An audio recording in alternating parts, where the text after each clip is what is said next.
हमने तकलीफ दी, माफ कीजिएगा। कोई बात नहीं, मेरी दुआ है कि आपको आपकी वालिदा जल्द मिल जाए। बहुत शुक्रिया, खुदा हाफिज।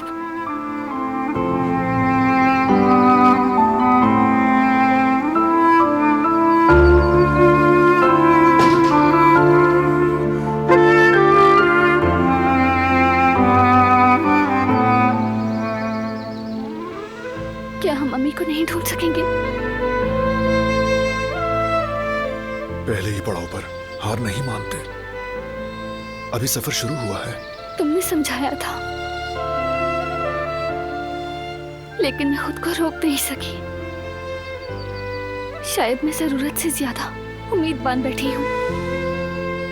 जब दरवाजा खुला, एक पल को मुझे लगा कि वो औरत मेरी माँ है, लेकिन नहीं थी। फिक्र मत करो, अभी बहुत से दरवाजे खटखटाने हैं। ढूंढ लेंगे हम उनको। ठीक कह रहे हो, बल्कि हो सकता है कि अगला दरवाजा मेरी माँ खोले।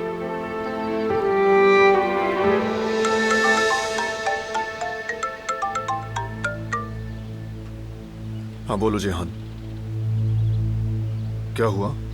अब कैसी है वो? ठीक है, हम आ रहे हैं। गुल बेहोश पड़ी मिली है।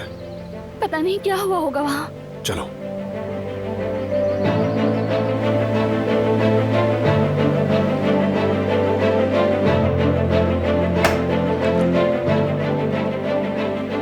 डॉक्टर साहब, कैसी है गुल? सुकून का इंजेक्शन दिया है मैंने उन्हें, कुछ देर में सही हो जाएंगे। लेकिन उसे हुआ क्या है? कोई संजीदा बात है? बज़ाहिर तो सब कुछ नॉर्मल है, मगर अभी कुछ भी कहना मुनासिब नहीं। ये आप लोग मुझे बताएंगे, उन्हें कोई सदमा वगैरह हुआ है क्या?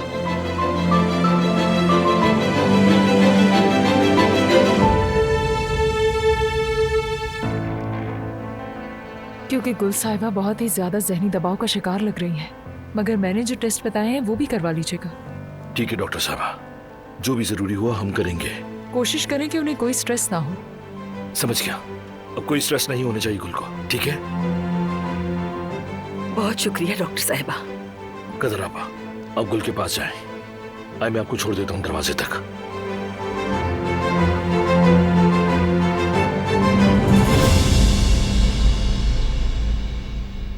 पता नहीं कहां से कैसे बेहोश हो गई, शर्मिंदा कर दिया। ड्रामा है अम्मी जान, ड्रामा। साफ लगता है कि सब कुछ बिगाड़ने के लिए किया है। बेहोश हो गई है लड़की, फजूल बातें मत करो हसन।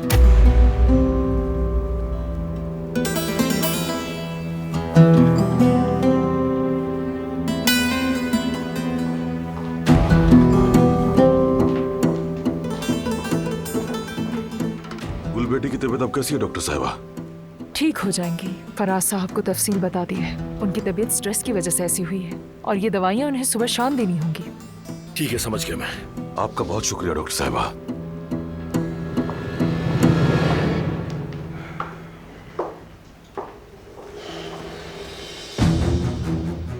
क्या हुआ गुल को? डॉक्टर ने क्या कहा? कुछ खास नहीं, फिक्र मत करो तुम।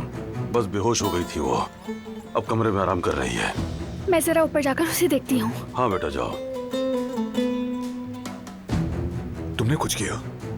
क्या किया तुमने उसके साथ? बात सुनो, पहले ही दिमाग खराब है, मुझसे मत उलझो। खामोश हो जाओ तुम दोनों। फराद तुम ऊपर जाओ, चलो।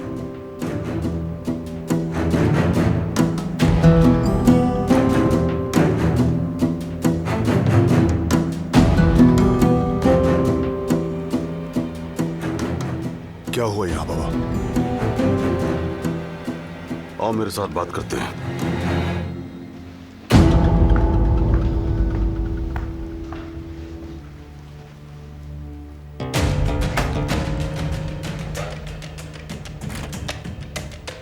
अब क्या होगा अम्मी जान? ये नौकरानी की बेटी तो अपनी हद से आगे बढ़ रही है।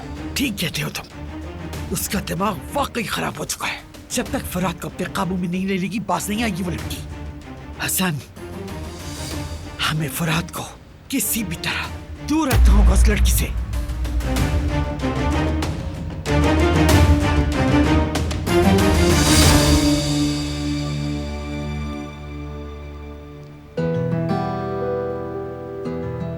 मैं तो बहुत घबरा गई थी बेटी।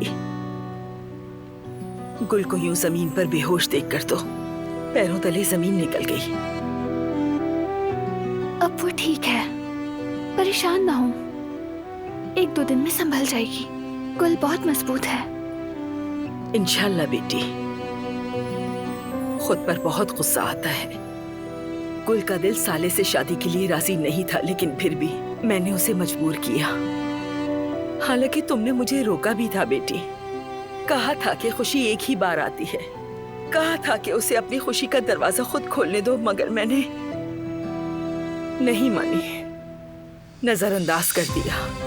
सारा कसूर मेरा है। कदर आपा, इतना भी परेशान मत हो। आप भी तो अपनी बेटी का भला ही चाहती थी ना। और मासी में क्या हुआ अब उसकी कोई अहमियत नहीं। अहम सिर्फ एक चीज है, इसके बाद का वक्त।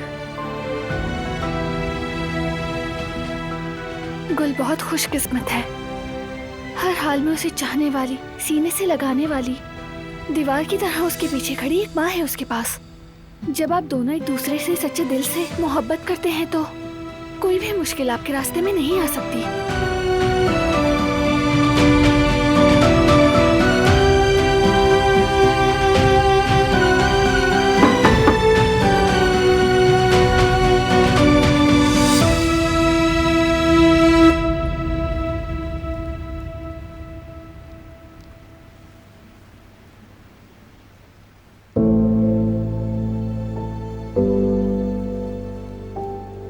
डॉक्टर ने जो दवाइयां लिखी थी वो ड्राइवर लेने गया है। कदर आपा, कसूर आपका नहीं है, कसूर मेरा है। जो कुछ भी मैंने किया उसकी सजा कुल भुगत रही है, बल्कि हम सभी भुगत रहे हैं।